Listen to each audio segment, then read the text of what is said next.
Sveiki visi gimę po Skorpiono ženklu.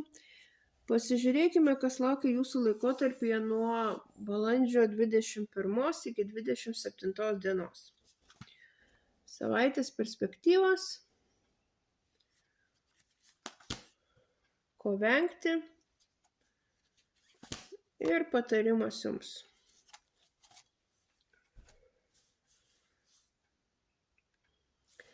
Skorpionai panašu, kad ateinančią savaitę susidurs su gana keistais, nepaaiškinamais įvykiais.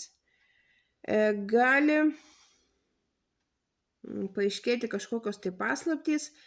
Jeigu kažko tai imsitės ypač naujo, jums nežinomo, labai gerai išanalizuokit situaciją, ieškokit žinių, nes gali būti kažkas nuo jūsų paslėpta.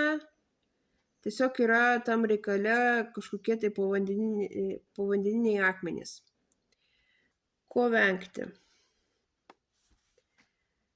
Venkite užsistovėjimo, nenoro kažką daryti, tokio didelio noro likti savo buityje ir toliau savo namų, savo buities, savo įprastų kažkokių reikalų nieko nematyti.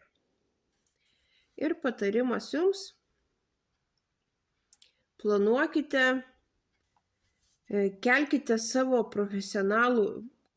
savo lygį kaip profesionalo, atlikite jums skirtas užduotis kaip įmanoma geriau, gražiau, kūrybiškiau. Imkitės jums siūlomų projektų, tik tai kaip ir pirmoji kortai buvo sakyta, labai gerai išanalizuokit situaciją ir kas jums yra siūloma.